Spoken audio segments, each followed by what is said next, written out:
So welcome, Lydia. Thank you, Brian. Hi to everyone. I'm so excited to be here.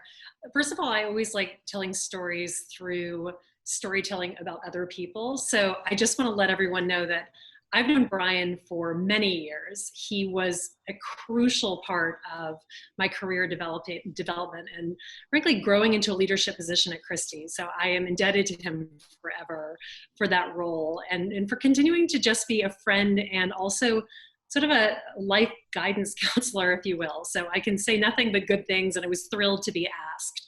So to give you a short story, I grew up in Louisiana. I grew up in the South. I moved to New York about 20 years ago, right out of college to work for Christie's Auction House, which is where I met Brian.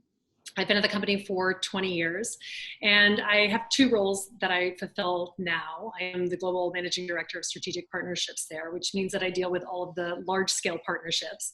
And I'm also the lead charity auctioneer, which is another reason that I know Brian, because I taught Brian to be a charity auctioneer, and he's a fantastic charity auctioneer. So I'm lucky enough to get to go out and get on stage for nonprofits around the world and raise money on their behalf by using some great sales tips and tactics that I've learned, frankly, from doing it for 16 years. And all of those sort of conversations and all of that confidence and all of that time on stage led me to write a book that came out in April of last year called The Most Powerful Woman in the Room Is You.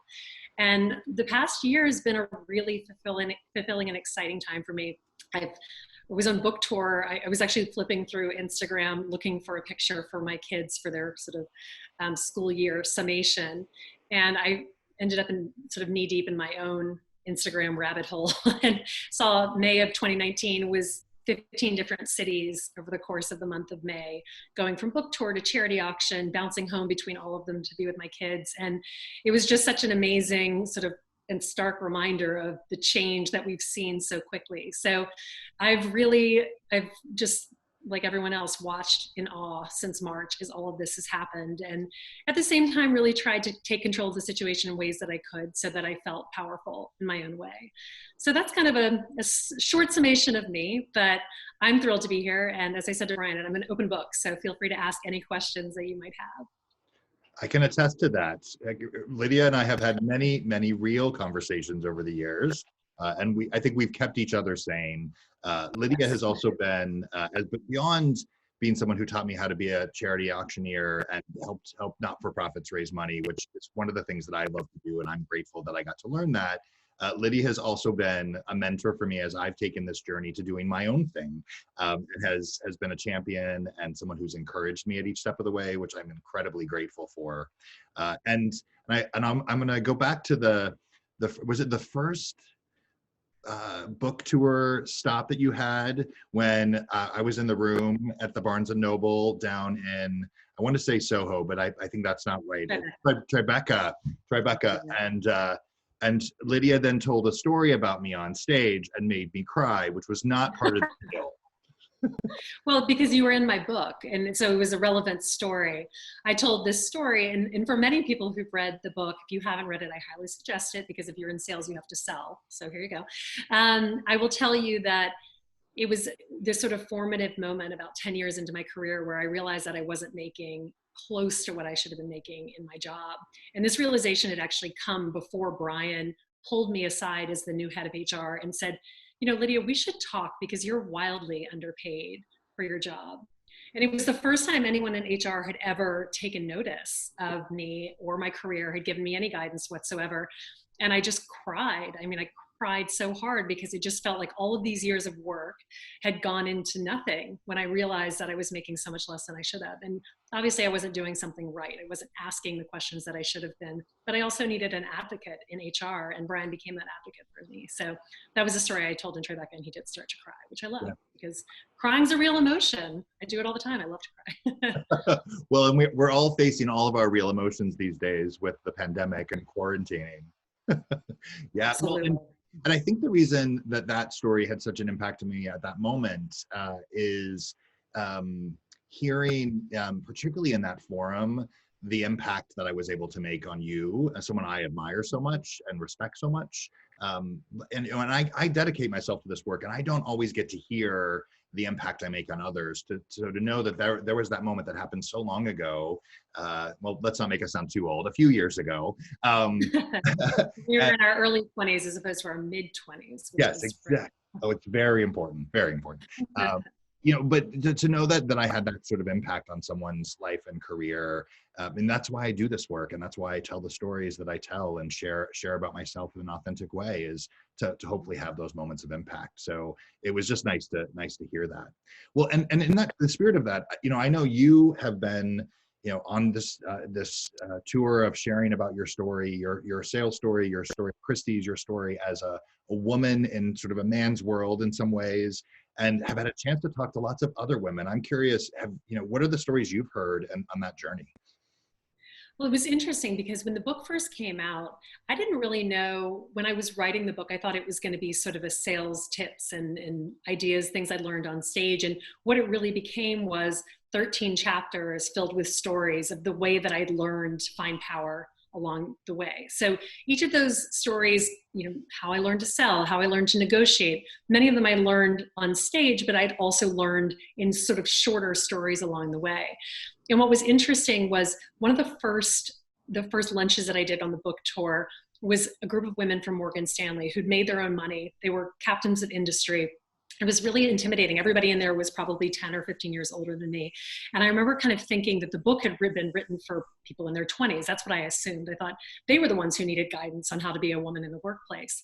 And I did a reading of a chapter where I basically told them the story of finding out, I worked for a company and everybody always told me how lucky I was to have this job. Like, good girl, you're lucky to have a job. Go to work, don't ask for more money, just keep going to work. Good job. Good girl, all of this. And I said in the book, and the part that I stopped reading at the very end of the chapter, I said, don't let anyone ever tell you that you are lucky to have a job. You have a job, you get a paycheck for showing up for work. And if you're doing a better job, you need to get paid more, period, end of sentence. And I looked up when I finished reading, and there was a woman who was probably in her late 50s, and she was crying. And I think I realized at that moment that the book was going to have a lot of a broader reach than I originally assumed. When I sat back at my table, this much older woman said to me, I can't tell you how many times I heard that along the way.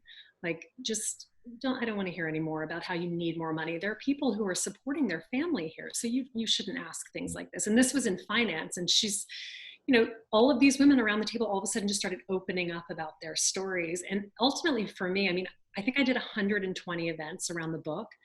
I realized that that's what the book was. Everybody who read it would come to me and say, this is my story. This is what I went through. Or, thank you for addressing this. I wish someone had given this to me. And so I realized that actually it's the story of everyone, and that my editor had said that earlier on. She was like, look, you grew up in a small town in Louisiana. You worked for Christie's auction house. You get a gold star. Tell us the story of growing up in Louisiana and then ending up at Christie's auction house, so that every woman who grows up in a small town who has a dream can see that that can become a reality. And so it was really special. Honestly, the book tour to Louisiana was incredible because there were friends and family friends and some of my teachers from when I was little who were reaching out to say, I read your book, I remember this. So it was really special. And just hearing those stories from other women, it like filled me up. I can't even tell you. I would get off stage after giving a speech, or I would finish a book signing, and sometimes I would cry just because so many people had so many stories that they felt like they needed to share. Yeah, absolutely. Well, and I think stories like yours and messages like yours are so important because so one of my commitments is to be an ally for others as a diversity, equity, and inclusion practitioner. And when I think about groups that I'm focused on, one of those groups is women. And now women have all shapes and sizes and colors, and so that's the broad group of individuals. But I'll just start with women. As a general concept. And one of the things I've learned in my work is how women in the corporate settings are less likely than men to ask for what they need or ask for what they want. And there are societal reasons for that, which we could spend time talking about. But I love that your story is about putting away those messages, whether overt or subtle, that society has told us to say, hey, I deserve just what everyone else deserves, which is absolutely what I believe. But sometimes people need to hear those stories. And one of my stories my favorite stories that you share in the book is about getting, if I remember correctly, it's the internship that you got at Christie's, which opened the doors. Is that right? Can you share with that story with everyone? Because I love that story. Yeah, absolutely. So as I said before, I grew up in Louisiana. My mom is British, so this will explain this part of my story. When I was in college, there was an opportunity to do a junior year abroad at Oxford University, and my mom grew up in Oxford. And so it was just like this very exciting thing to be able to go to a place where my grandmother was still living. And so I sort of jumped on that opportunity. And at some point when I was at Oxford in that year in 1997, my gosh, I've really just dated myself. In 1896, when I was at Oxford, I read an article about Christie's, and you can't find these articles because it's not on the internet. 1997, we didn't even have one then. And so I read an article about Christie's, and I can't even tell you, it just captured my imagination. It was just this glamorous auction world that I had never heard of. I didn't even know that art was sold. I thought it was supposed to be on the walls of the museums. And as I often do in life, anytime I have decided that I want to do something, I set my mind to it, and then I tell every single person that I know, like it's a fait accompli, like it's going to happen, absolutely. And so I really told every single person I think I met from that moment on for months that I was going to go work at an auction house, and no one had any idea what I was talking about. And so then I go back to Louisiana, and it was funny because I mentioned this once in an interview that I went back to Louisiana and I met a woman at a Christmas party who worked for Christie's, and someone in the note said, well, isn't that the definition of a connection? Like, you were connected. And I was sort of like, no, you don't understand. Christie's is not a word that you hear when you grow up in Baton Rouge, Louisiana, or Lake Charles, Louisiana. People do not talk about auction houses in those places. These are not bastions of art collecting.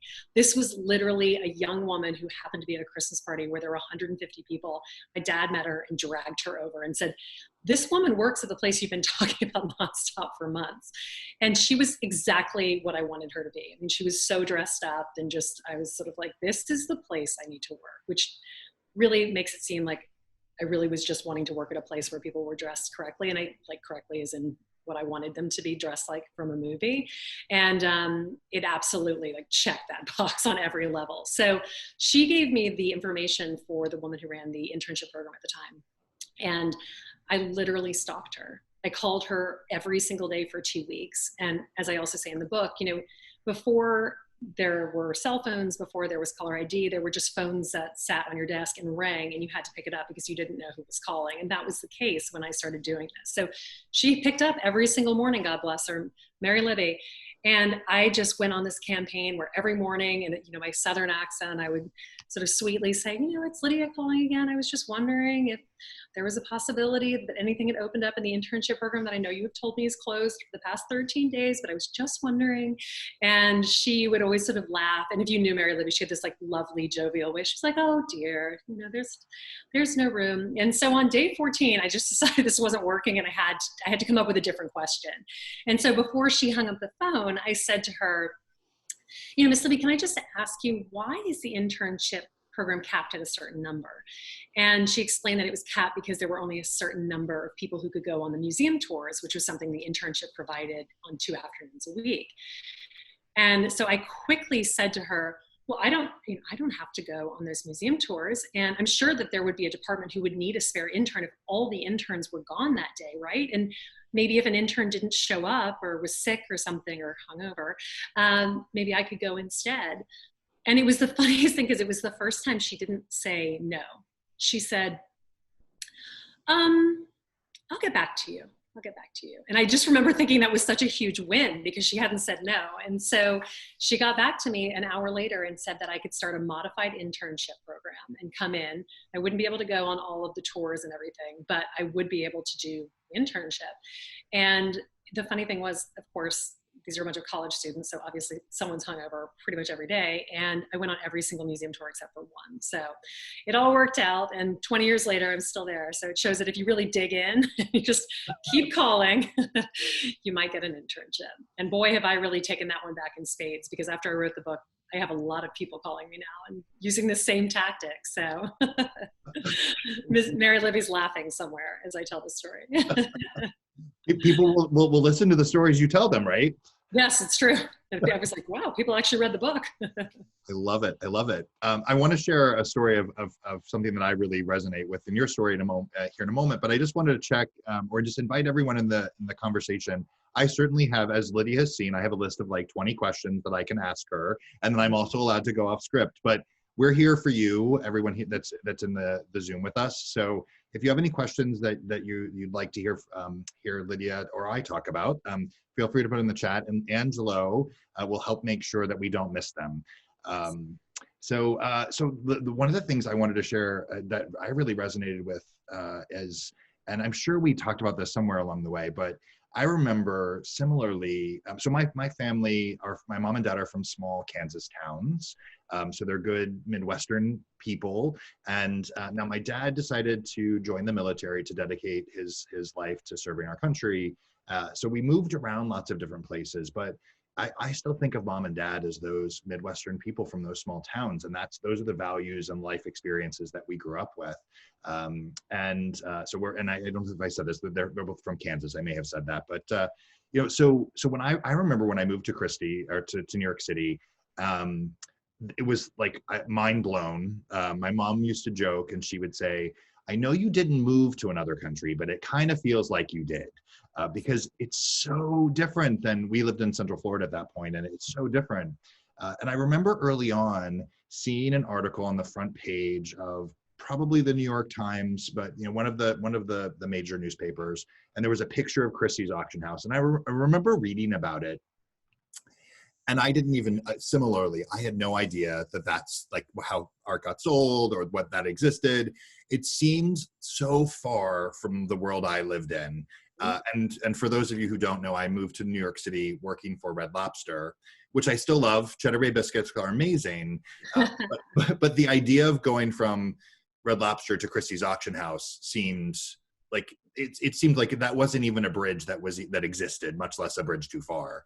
And so the fact that I ended up there and got to meet people like you and Mary Libby, who is delightful and wonderful, it was an adventure that I just didn't expect that life was going to take me on. And I think it's all about, whether it's the intentionality of picking up that phone every day, or just keep pounding the pavement and opening doors and making connections and building relationships.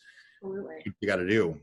Absolutely. And I think too, there are so many people who kind of close doors before they're actually closed in life. And I truly see it all the time. I see it in my friends. I see it, in some of my family members, even over time, where you're just sort of like, if you saw what I see in you, you would understand that you have literally the entire world ahead of you, but you keep stopping yourself from going any further.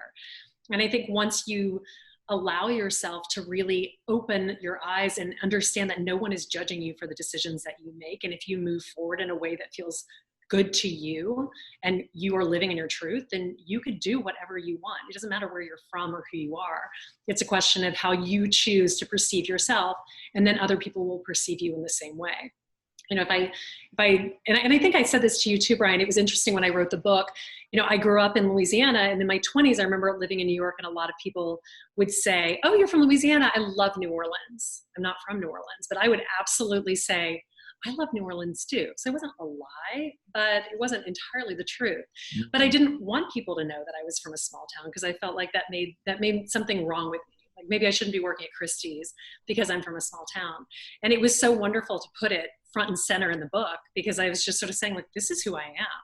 And I'm proud of the journey that I've been on. I'm proud of whatever brought me to this place. And all of the things that I've learned along the way have made me who I am. And I think that, I draw on this in the book too. One of the chapters is about things I learned growing up in the South, and how I've been able to apply those to the business setting.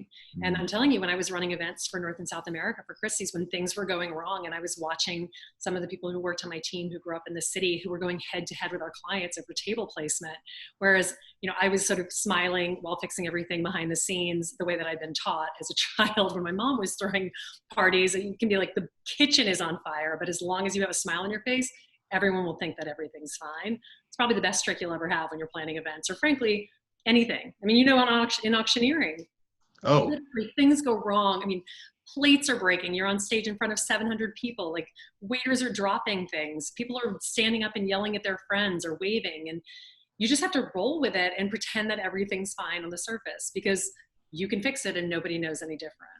Yeah, absolutely. Well, there was one auction where I almost fell off the stage. That was super fun. I've tripped a couple of times in heels, and I'm 6 feet. So I always say to the audience, like, this could have been really bad. Not just a little bit, like really bad. Yeah, well, and to your point though, things can happen anytime. I remember one auction where while we were on stage doing the auction, I happened to be fortunate to be sharing the stage with Lorraine Bracco, amazing woman. We were having a lot of fun together, and the executive director came up and gave me another auction lot as we were in the middle of the auction. Yeah. Hey, well, here's this new item to auction. So you just have to roll with the punches sometimes. Absolutely. That's part of it. Yeah. Angela, I'm curious, did we get any questions or anything that? We have a question that just came in. First off, you have a fan club in the chat box, Brian, so we're going to make buttons, just so you know. Maybe. I'll wear one.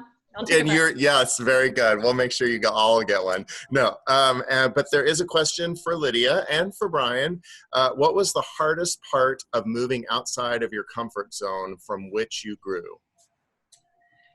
Ooh, I mean, I honestly think one of the largest amounts of growth that I've had has been in the past year with this book. And I wrote, just to give you a little bit of a quick story about the book, I started writing this book years ago, but I was writing it. I was just telling everyone, remember how I was telling you how I tell people that I'm doing things even when I'm not. I told people that I was writing a book for many, many years before I started actually writing a book. And I told Brian that I was writing, I told everyone that I was writing a book. I was not writing a book. I was thinking about writing a book. And I basically told Uma Thurman and Jason Weinberg 6 or 7 years ago that I was writing a book when we went out for breakfast after they saw me take a charity auction and offered to take me out for breakfast and asked me what I was going to do with this talent that I had. I said, well, I want to write a book about selling. So that happened. That was the first time I can remember actually saying it to somebody who could have done something about it.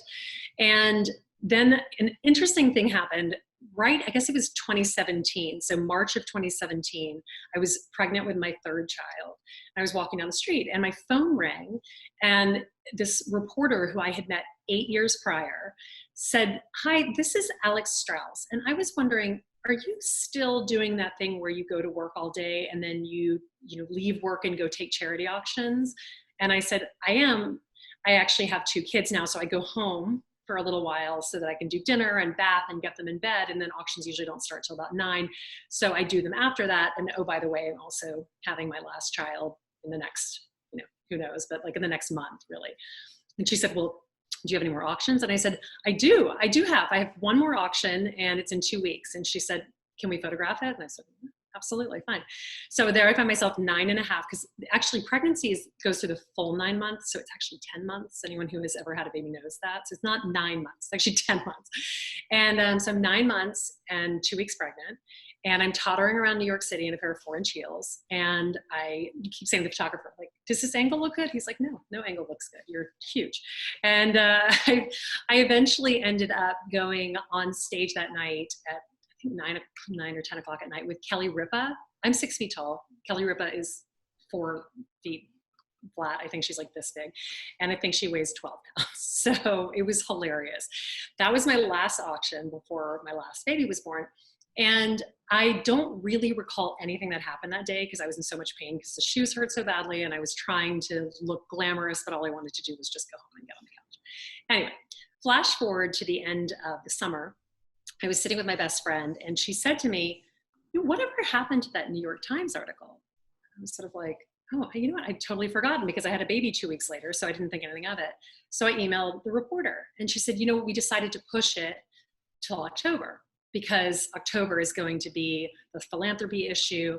And I'll send you the transcript so you can just read it. So she sent it to me and she said to me, last thing she asked, 11 o'clock at night as I'm getting into a cab, what do you do when you get home after an auction? And I said, well, I'm usually so amped up from being on stage. I either read a book or I write this book that I'm writing. It's not writing a book. And I'm writing this book. And I saw it in print. And I just thought to myself, you know what? You either write a proposal or you just never talk about it again. Like, you got to stop because you're never going to have this moment again. And so for the next basically 6 weeks, I wrote a proposal for the book, called The Most Powerful Woman in the Room. I added "is you" when I was writing it later. But the interesting thing was that the timing is such a crazy thing. So basically, the day the article came out, it was 2 weeks after the Harvey Weinstein article came out. And if you really think about 2017, there was a groundswell of women's movement. Nobody really cared about it. I mean, like Donald Trump and the election had definitely stirred something, and there was discussion, but there was no sort of unified voice behind that. And after that article came out, all of a sudden, there was a groundswell. And you know what every publishing house wanted at that point was a book about a powerful woman. And I had a book called The Most Powerful Woman in the Room that just happened to be a proposal written. So I guess I tell this story because I then had 3 months to write the book. And I was nursing my last child. I was so crazy busy at work, and I wrote every night 1,000 words a night until it was done, and I handed it in. And then when you ask about the growth process, the biggest growth process for me was owning it. Because telling people that you're writing a book called The Most Powerful Woman in the Room Is You really makes people question you. Like, especially, again, we were not 2 years down the road where everyone was like, yes, girls, yes, women. It was really early in those days. And I remember our chairman at the time, Mark Porter, walked by me after he read the article in the New York Times, and he said, "The most powerful woman in the universe," as he walked by. And I just went bright red because I couldn't even own it at that point because I was so embarrassed that I'd written those words down. But then over the process of writing the book, promoting the book, and going on the book tour and hearing those women's stories, I realized I had written the story and I had to own it. I had to be exactly who I was telling everyone I was, because that's who I felt like I was on the inside. And so it was just this amazing, it really was such an incredible sort of 18 months of growth. And I can't explain it, but I say to people now, if there's any kind of panel where there's power woman in it, my friends have two things to say. First of all, I went to a panel with a power woman panel, and you were not on it. They're very upset. Or, oh, I have this women's panel, and you should be on it, Lydia, or you should moderate it. And I realized, like, I have given myself that space, right? I have created that, and I believe that, and I know what I'm talking about, and I truly own this space and feel like I own this space now. And that, for me, was just incredible growth. So that was a very long story, but there you go. I love it. I love it. Well, and I knew each of the pieces of that story. I don't think I knew all of the way they all connected. So I love that. Thank you for sharing. Yeah. And I will be brave and share with everyone that I'm writing a book now. Yes. So it's now out there. It's somewhere. It's going to be, memorialized on the social webs somewhere. So there is a book happening about humanity in the workplace. So stay tuned for a bookstore near you. I think, I'm happy to answer as well. I think, and I shared about the first step of, or the big step of moving to New York City, but I kind of feel like I've made a career of stepping out of my comfort zone. I am someone who generally likes tradition and routine and consistency, and everything in my career is exactly opposite of that.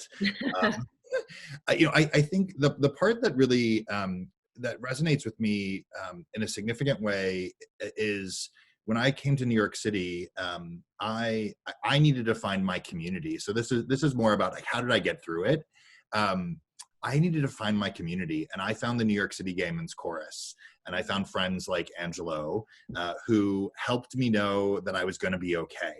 And so, and what I've learned over the course of my journey is, we can take those brave steps, and I encourage anyone that has the opportunity to take a brave step or a courageous step out of your comfort zone to do it. But have your fans with you, have your friends, have your supporters, have your community, because we don't do anything alone. Nothing that Lydia and I are sharing about did we do on our own. We did it because we have friends and family members and people who believed in us, people who shared of their time and energy and wisdom and ideas and suggestions, and we got to a better place. So for me at the very beginning, it was, I just needed people who loved me in New York City. And I was fortunate to be embraced by the New York City Gay Men's Chorus. They got me through the first 3 months. And then the journey just went from there in so many beautiful ways. And there are still people who are part of that journey who continue to be friends and champions. And actually my boss, who was the one who was the manager who I worked for at Red Lobster. She's on the call today, and her name's Anita. Say hi, Anita, everyone. Hi, Anita. She's amazing, and I learned so much from her. But she supported me in that journey. So there are people who make that difference for us along the way. Angela, did I see another question pop up? There is another question. There were a couple of questions. I'm going to go with this one first. It's from Kelly Ahern. Kelly is 26 years old, just starting off my sales and marketing career, and seeing how much experience you have is inspiring. What was your mantra for building yourself up and sharing your story, who you are? So I think that if you lead with honesty, and I think I was kind of going back to that, what I was saying earlier, as it pertains to, the story about Louisiana and kind of fudging the truth with New Orleans.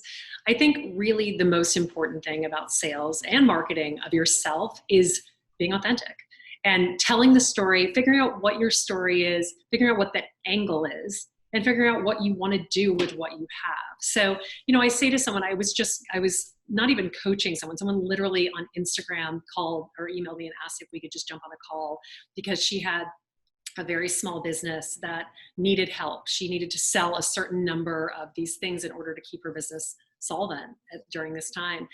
And she said, do you think I should ask people for help? And I said, I absolutely think you need to ask people for help. You need to state your goal. That is the most important thing. We talk about it in charity auctioneering. If I'm getting on stage and I ask an audience to give me money, they'll give me money. If I need a certain amount of money and I tell them what that money is going to do, and I get them there through just sheer hard work and language, we will get there. So I would say to you at this point, when you're just starting out, figure out who you are, figure out what you want from your career, and then figure out how to tell the story of yourself in a way that feels authentic. So every time you go to a pitch, you're starting with a nugget of information about yourself and why you're the best person for this, or a nugget of information about the story that you're telling about the product that you're selling. But I just believe that sales and marketing is such a storytelling environment, and the people who do it best are the people who people come back to. And I would also say, don't ever underestimate the need for research in sales and marketing, because people so often walk into a meeting thinking that the only thing they need to do is sell what they're selling. Half of the journey with sales and marketing is listening to the person across the table from you. So if there is someone in front of you, ask them 20 questions about their business. What are their angles? What are they doing? Do they have grandkids? That'll keep them going for hours. But the point is that you need to get to know the person across the table to figure out what makes them tick. And once you have that information, whatever you're selling should meet those needs, not just walk in with a blind pitch every time. Yeah, absolutely.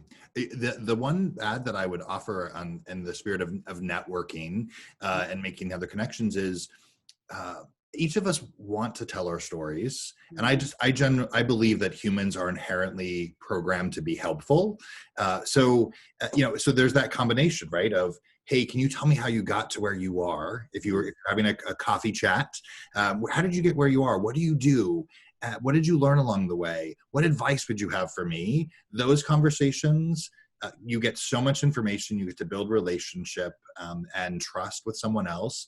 And I got to have one of those conversations with someone a number of years ago, who she reached out to me in a cold call through I think it was LinkedIn. And a year later, I hired her to work on my team. So it wasn't a direct cause and effect. We had a coffee conversation, and a year later that hire happened. But those, sometimes it's really about building the relationship, which I think is a lot of what Lydia was just sharing as well, is that relationship, which is built on the stories that you share. Yeah. And also my dad's favorite phrase, which we all use in my family, is network or die. Like, just network all the time, not just with the people in your industry, like network with the person on the plane, network with, not right now, but when we get back on planes. When we are in social settings, again, network or die. But sounds actually like a horrible phrase right now, but I promise we were using it way pre-COVID, I promise, like a long time ago. But I will say honestly, as it pertains to just networking in general, this is a great time to network. I've had a lot of calls with people over LinkedIn. I've had a lot of just Zoom calls. I mean, honestly, there's more time right now than there ever is. And, you know, there is time for 15 minutes here. Don't ask for an hour. Jump on a call, meet someone, follow up with an email, follow up again if something changes. Just keep people updated on your journey. Remind them how they met you in the first place. And then just keep that door open. Because as Brian said, it could be a year. And then all of a sudden they're like, wait, who was that amazing 26-year-old woman named Kelly who I met? Yeah, I should hire her. And that's how it happens. Right, totally. Well, and I know that we're not at the point in this conversation where I typically say, how do people find you? Because we have a few more minutes before we get to the conclusion. But it seems like the perfect time to ask, how do people, besides buying your book, which everyone should do, I would hold it up. It's not with me right now because it's in the other place that I typically live, because I've escaped the city for the pandemic. But how do people find you? Where can people find you? So I'm very active on Instagram. So you can DM me on Instagram. And because I think I actually am the only person with my name in the world, I have my name is the only Lydia Fenet that you can find. So it's great. So Lydia Fenet on Facebook, Lydia Fenet on Instagram, Lydia Fenet on Twitter, or Lydia Fenet on LinkedIn. So just go to town. Feel free to DM me. You can send me messages. I'll respond. If I have time, we can jump on a call. So I'm always happy to meet people. This is one of my favorite things. And tell us about what you're doing, because I know one of the things that I think each of us is trying to do is find our way through this strange, difficult, challenging time, and that was these calls are part of that journey for me of like, how do I give back? How do I find a way to make connections? What does that look like? How do I explore this dream that I have of building this company? So that's where these conversations came from. But you're doing something similar, right? Yes, exactly. So basically when all of this first started happening, I take charity auctions in New York during this time in April and May. So I'm usually on stage pretty much 3 or 4 nights a week taking auctions for different philanthropies. And towards the end of March, not even towards the end of March, towards the middle of March, right as the gala season was starting to ramp up, all of the auctions were canceled. And if you understand, I mean, I think people see galas and they see people dressed up and they're sort of like, you know, eye roll, I don't need any of that right now. But what a lot of people don't understand is for a lot of nonprofits, 70 to 80% of their operating budget is raised that night. I got that clarity one year when I was just the very beginning of my charity auctioneering career, and I was late. The auction was running late. Everything was late. I was so tired. It was a Saturday night, and I said to the guy who was their chief operating officer, he was making small talk, and he said something about the operating budget, and not even because I was really asking the question. I was just sort of leading the conversation. I said, "So what is your operating budget?" He said, "You're about to tell me," and I was sort of like, "What do you mean?" And he said, "Whatever you raise tonight is our operating budget for the Boys and Girls Club next year." And I think that for me was such an awakening in terms of the need and also the reality of the job that I was getting on stage to do and how I needed to take it so seriously, because kids' lives, kids' livelihoods, where they go in life are dependent on these organizations. And so it just was such a wake-up call for me. And so when all these organizations in March, April, and May started canceling, I just felt so powerless. And so I started an Instagram live for one in particular called the River Fund, which is in Queens, New York, which I had visited in November. And they had a food pantry line at that point that was around a city block. And they emailed and said that this was the very beginning of March, that there were so many people who were losing their jobs so quickly that it wrapped around 3 city blocks, and they just couldn't keep up with the need and they needed help. And just reading that and feeling like there was nothing I could do, I was sort of like, look, I don't have a stage, but I have my iPhone, you know, I have more people who are following me than I do in a room on any given night. So maybe I can use this platform and I can use the most powerful woman in the room as you and merge the two. And so I started an Instagram live every night that I've been doing now for over a month, Monday through Friday. Starts at 6 p.m. on the dot, it's over by 6:20. And I interview different women in industries, talking about fashion, talking about small businesses, talking about charities. Tonight I'm speaking with an employment attorney about what to do if you lose your job and what resources you need and things you need to know. So just sort of giving content to people who are at home and have 20 minutes of the day just to sort of get a little bit of hope and inspiration, and also hopefully learn something that they can take with them. So We've raised a lot of money for the River Fund, which is great. And it's been so nice because people screenshot their donations and are like, I donate money. I just ask anyone who's joining to donate through a link in my bio. So that's what I'm doing. I wish I could do it for every organization, but I felt like the focus on a very small one at this point was also very important. Yeah, absolutely. Well, thank you for doing that, Lydia. Yeah. Yeah, and I feel similarly to you as, realizing yes, there's a part of me that loves to be on stage and have the moment of performance, and I enjoy entertaining, but the fuel behind that work is to help those organizations who do good in the world to raise the money they need to do what they do. To do what they do. Yeah, and I felt so sad for them, for those organizations that had to cancel their spring events, because I know what that money means to them. So finding also just one other thing. I mean, it's a very difficult time too, because we saw this after September 11th in the charity and nonprofit sector. Everybody goes towards COVID relief right now. So it's all the emergency funds that are set up that need money immediately for PPE, for COVID research, for the vaccine. So all of the money that would typically go for the neighborhood food bank or funding cancer research, things that still need to happen, immediately disappears. And as people lose their jobs, all the extra sort of $150 donations that would have existed also dry up. So, I've had a lot of women on, and I always ask them to shout out philanthropies. And one woman in particular just said, listen, if you do nothing else this year, just give something to the organization that you have given to in the past, because they're going to need it regardless. It's a good plug. Good reminder for all of us. Yeah. Absolutely. Angelo, I'm guessing do we have other questions? Oh, Angela, you're on. There I am. We have another question. Sorry, my finger was too fast.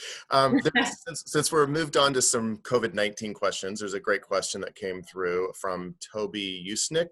Oh, Toby. Hi. Hi, Toby. Hi, Toby. As brands come through COVID-19, how do you coach their leaders to keep the humanity in their actions? Examples, layoffs, closures, uncertainty. Well, do you want to start this because you have an entire consulting agency set up to discuss this, and then I'll tell you what I think. Yeah, well, and there are so many layers to this, and there are suggestions and recommendations I would make for very specific aspects of those difficult conversations.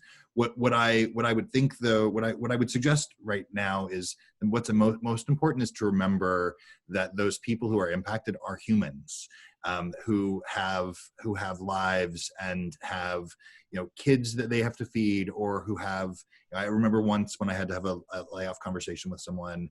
What he was most worried about was his benefits, because he had a son who was in addiction treatment, and he wanted to make sure his son could continue in that treatment program and being able to answer those questions. And so, what happens, I think, in corporate America sometimes, and understandably, corporate America is largely driven by the spreadsheets and the profit and loss analysis, and so we look at head count, so the number of heads that work at that company, and then we say we have to take this number down, like the number has to be reduced. Well, each one of those individual numbers is a person who is being impacted, and if you treat them with humanity, with respect, with care, with consideration, it doesn't take away the fact that the message that is being delivered might be difficult, but it helps them to navigate that journey and say, I've been treated well, and so that their emotion and energy can be focused on, how do I take this? How do I deal with this? What do I do next? Rather than, I'm angry about how I was treated, because that's not the focus we want for them. We really want them to be able to say, I respect the decision. I respect that I was cared for and treated humanely. How do I move forward? So I think that's the biggest thing, is just to remember that those people are their people. Yeah, and I think just in terms of leadership now with my own team, I feel like I've always been a very hands-on boss, so I do know my team well, but I also feel like there are certain personalities that on different days are having different emotions, and there's a need for all of that. And this morning we had a group, a group meeting call, and one of my team members who has a very fiery personality was clearly upset about something. And this has happened throughout the past couple of months, where immediately after the call, I just pick up the phone and I call her. How are we doing? You okay? Just ask that question. And this morning the answer was, I had a bumpy morning. It was that simple, and she doesn't really need to tell me any more than that. It's just, things aren't always okay. And that's okay. I was sharing with Brian and Angela that I had one of those mornings that I haven't had since basically the second week of our sort of quarantine time, where just pictures and questions from the kids and questions from the teachers, and all of a sudden I found myself crying, and I couldn't explain why I was crying. I just couldn't stop crying. And I think we're all going through that right now. And so leaders need to understand that they're not the only people feeling these emotions, and some people are getting a high off of this and starting an Instagram live and doing a million things, and other people just want to crawl under a blanket and cry every single day. And so checking in with your team, asking them questions, asking them all as a group, how are you doing? And I set up a daily call 6 weeks ago, and we have been doing that, or 60 days ago, I don't even know how long it's been.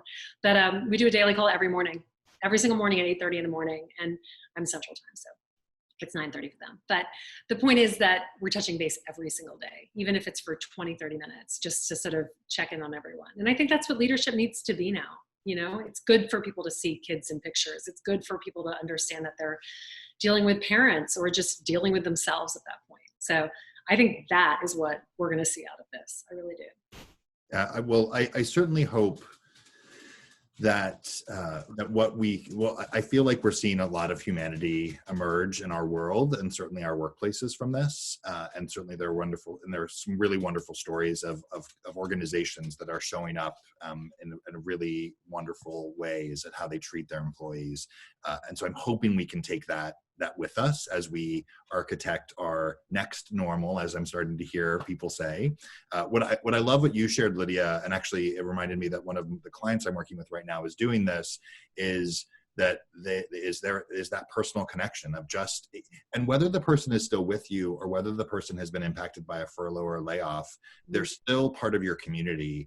And I encourage leaders and managers to make those personal calls to check in. It is a wonderful action step that can help people feel seen and heard, and that they're cared for. And that's so important, I think, all the time, but certainly right now.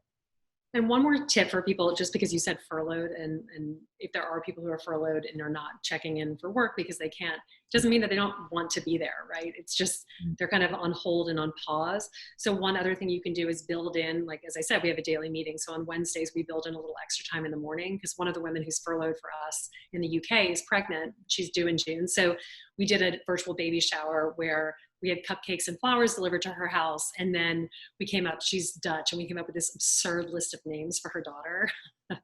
Did you know the name Mooj is a big name in Amsterdam, apparently? So we all had a good laugh about that. But anyway, the point is, you can do things, even though she's furloughed, it doesn't mean that she's not a person and she doesn't necessarily want to see the team. So build in an extra 5 or 10 minutes before a call and just have a social call. They can drop off and you can continue with something scheduled. So yeah, treat people like humans, treat people like you'd want to be treated if you were an employee. That's what leadership's about. Yeah, absolutely. Absolutely. One thing that we haven't talked about, I mean, you've mentioned the fact that you're a mom, but you know, as we've been navigating these last couple of months, certainly across corporate America, but in the diversity, equity, and inclusion space, one of the things we've talked about a lot is the impact to parents and how parents are navigating this new world where they're responsible for doing their jobs, they're responsible for teaching their kids, they're locked at home with their significant others who they hopefully love, but it's a lot. It's a lot just for it's a lot for a human. And I got to see you in action when we caught up a couple weeks ago on FaceTime, and I got to see what real life was like for you in that moment. So I'm just curious, and I think I'm not a parent yet. Hopefully I will be, but for the parents out there, or those of us that are trying to understand what this is like for parents, what can you tell us a little bit about your experience? Yeah, I mean, it's intense. We have 3 kids who are all homeschooling, and none of their timings line up. So it's been very challenging. I think a lot of it has to do with the structure you put in place. I try to do everything the night before and all the calendars so we can sort of see what things are going to look like the next day. But it's an imperfect science. And look, I mean, there are sometimes the kids are just so not into it that you don't want to push them to do something. I mean, my kids are small. They're 3, 5, and 7. So it's like junior kindergarten and first grade, where the first grader actually has a full school. Our junior kindergartner has sort of like 3 random classes throughout the day. They're almost never at the same time. And then our 3-year-old, we're not even really sure what's going on there. So we're just sort of trying to do the best we can and understanding that, you know, as long as our first grader seems on track and we are as a family unit staying together and not getting on each other's nerves too much and just trying to be joyful and not constantly fighting, that's the best we're going to be able to do right now. And that's it. I mean, what else can you do? You look at the silver lining. Oh, like, I will trade you my children for that dog. Lydia, you probably didn't. I should have warned you. One of the things that I did not consider that when I scheduled these events from 3 to 4 is that Bosco gets dinner at 4. And so as we approach 4 o'clock, He's needs dinner. Yeah, he says, "Dad, do you know I'm still here? Are you going to make sure you feed me?" So he's also been given the title Chief Happiness Officer and of Hummingbird Humanity. So because he makes us all smile. So he said Bosco looks like he has the softest ears I've ever seen. I just want to sort of pet him through the screen. He's the sweetest. He's the sweetest. I think, Brian, when we were having our call a couple of weeks ago, I think I had to get off the call because, as I said, the school cafeteria is opening because all 3 of my kids were on the door knocking, asking for sandwiches. So this is just the reality of where we are, and there's nothing you can do about it, and it won't be like this forever, or maybe it will, but let's hope that there's a happy medium that we'll all find. So I think that's just, honestly, in my opinion, that is what's going on right now. We're all doing the best we can, and we have to forgive each other for the things that are going wrong and celebrate the things that are going right and keep moving forward one day at a time. I love that. I love that. Well, Angela, before I start closing thoughts, any other questions that we need to respond to? No, there's people are starting to log off. So, but everybody is loving it. I will say that there's a lot of loves in the room there. Well, thank you guys so much for joining. This has been so fun. Yeah, well, I feel like I got to catch up with an old friend, which is true, and it's delightful that Angela's here. So I think we've covered how to catch you, Lydia. Anything else that you want to share? Any parting words or any other thoughts on what's next for you? Just oh, look. As I said, just hang in there, everyone. Just hang in there. We'll get through it. Next year, we'll all be thinking about this and wishing we were still there. And this is my Beatrice. This is my oldest. Hello. Thank you for joining us. Well, I'm really grateful to everyone for being here today. I'm super grateful that we get to do this and that my dear friend Lydia was able to spend some time with us and share her story. Next week, I'm super excited that Ben Green will be with us. Oh, amazing. I have become a huge Ben Green fan, so I will try not to be too much of a groupie. But every call I'm on with Ben, I'm like, you have to watch Ben's TEDx talk. You have to see everything he's done. He's amazing. So Ben is just about to graduate college from Brandeis University, and he already has a TEDx talk, and he shares about his journey as a transgender person and his work really championing for others. So really an amazing human, and I hope you'll all join us next week. You'll see here at the bottom of the screen, if you have thoughts on today or suggestions for the future, there's a special form at hummingbirdhumanity.com/live. So would love to hear your thoughts and suggestions. And then, please do follow us on social media. Hummingbird Humanity is on both LinkedIn and Facebook. And I think, Lydia, you shared you're on both of those platforms as well as Instagram. You're a big Instagram. Instagram's my main, Instagram's my main one. That's where you'll find me the most. Amazing, amazing. So we'll hang out here for just a couple minutes as people are saying goodbye. So if you have any final questions for us or anything, feel free to throw them in chat. I'll keep an eye on chat, but we'll say goodbye to everyone. And thank you again for being here. Happy Wednesday. Happy hump day. Almost over. We've almost made it through. I love it. To the weekend. Well, the week, I don't know. Actually, I do feel like there is a difference for the weekend these days. So I do too. Yeah. Was she coming to come back? Is she going to come say hi again? Okay. She's going to put some makeup on. So she is I love it. virtual theater. They actually have a virtual theater performance next week, which I think is going to be very interesting. Can't wait. How do you get tickets to that? I can send you the link if you're interested in joining. Sounds interesting. Yeah, I think it's going to be great. So it's kind of a new everything, but I have to say the amazing thing has been to watch the creativity of all the teachers coming together to come up with things to do for all of these classes, and even the dance classes and things like that. I mean, they all have the teachers teaching, and they do things that are different every day, but then they also do their rehearsal. It's amazing to watch. The amount of innovation and ideas and just people thinking outside of the box more than they've ever thought about it is just incredible and so inspiring. Yeah. Well, yeah. We'll send it around. I love it. Yeah. We'll make them world famous. I promise I won't do that. Lydia, thank you so much. This was delightful. Oh my gosh, my pleasure. This was so wonderful. Thank you, Brian, for having me. And Angela, thank you for Lydia. moderating. Really appreciate it. Bye, everyone. We'll talk to you soon. Bye, everyone. Thanks again. Bye. Bye, Bosco. Have a good dinner.